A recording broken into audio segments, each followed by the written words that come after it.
राधे राधे सभी को। आज हम आपको बहुत प्यारी कहानी सुनाएंगे।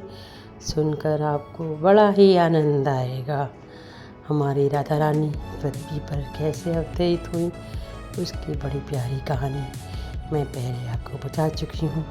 लेकिन कहते हैं राधा रानी ने कीर्ति माँ के गर्भ में प्रवेश नहीं किया। लोक माया ने कीर्ति माँ के घर में वायु के रूप में प्रवेश किया और जब 9 महीने बाद उन्होंने निकली वायु तो फिर स्वयं राधा रानी बन गई। राधा रानी बहुत ही प्यारी थी।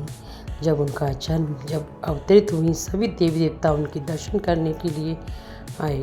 वो कृष्ण भगवान से पूरे 11 महीने पहले धरती पर आ चुकी थी। जब वो 2.5 वर्ष की थी तब वृषभान जी के घर संत महात्माओं का आना जाना था। संत महात्मा आते थे, कीर्ति जी और वृषभान जी उनकी सेवा सत्कार करते, उनका सम्मान करते और आकर वो प्रवचन देते, बढ़िया बढ़िया कहानियाँ सुनाते थे। एक दिन की बात है, वृषभान जी और कीर्ति जी बैठे उनके प्रवचन सुन रहे थे। तभी छोटी सी राधा रानी अपनी माता की गोद में बैठी हुई थी। तब उनकी उम्र 2.5 वर्ष थी। बैठी हुई थी, संत जी प्रवचन में कहानी सुना रहे थे कि आदमी जैसे कर्म करता है वैसे फल भोगता है, उसे स्वर्ग और नरक जाना पड़ता है। अगर वो गलत काम करता है तो उसे नरक की पीड़ा सहन करनी पड़ती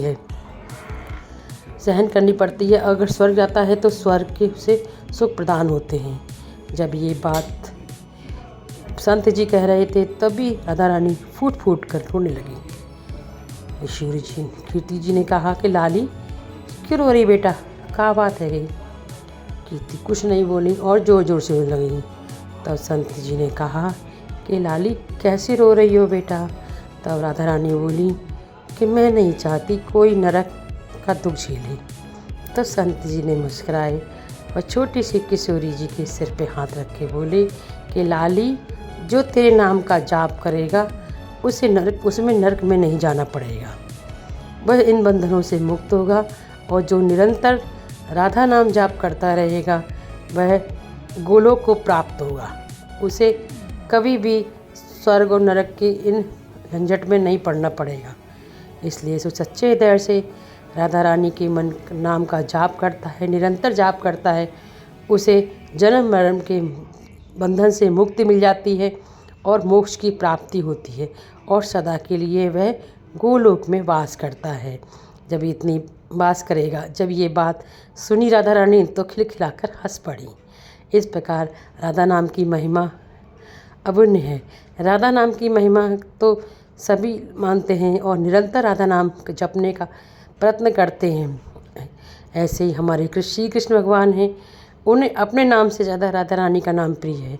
जब वो किसी के भक्त के मुंह से राधा नाम सुनते हैं तो वो समस्त काम छोड़कर अपने उस भक्त की इच्छाओं को पूर्ण करने के लिए तत्पर रहते हैं।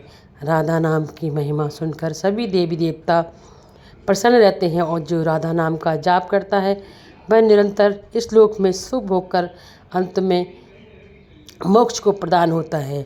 हमारे वृंदावन के संत प्रेमानंद जी नित्य प्रतिदिन हर पल हर सांस के साथ राधा नाम का जाप करते हैं और राधा नाम के और ईश्वर के किसी भी नाम के जाप करने की सलाह देते हैं। आप जब भी वृंदावन आते हैं तो आप चाहे कहीं जाइए कुछ और नाम लेते होंगे, लेकिन जब वृंदावन में प्रवेश करते हैं तो वहाँ राधा नाम के अलावा कोई नाम जपता ही नहीं है। आते जाते सब समय राधा राधा राधा राधा का नाम जपता है, जपा जाता है। राधा नाम की महिमा अतुल्य है और जो भी सच्चे हृदय से राधा नाम जप करता है उसकी समस्त मनोकामना पूर्ण होती हैं। तो हर भक्त कहता है किशोरी कुछ ऐसा इंतजाम हो जाए, जुबां पर बस राधा राधा नाम हो जाए, जुबां पर बस राधा राधा नाम हो जाए, किशोरी कुछ ऐसा इंतजाम हो जाए। आपको मेरी ये कहानी कैसी लगी? राधा नाम की महिमा अगर आपको पसंद आई हो तो प्लीज़ मेरे चैनल को सब्सक्राइब कीजिए। अगर सब्सक्राइब कर लिया है तो थैंक यू, नहीं किया है तो आप कर लीजिए। कमेंट कीजिए कमेंट बॉक्स में जय श्री राधे राधे राधे श्री कृष्ण जय राधे से लिखिए और इसे शेयर कीजिए। ऐसी प्यारी प्यारी कहानियाँ आपकी लाती रहूँगी। राधे राधे राधे राधे।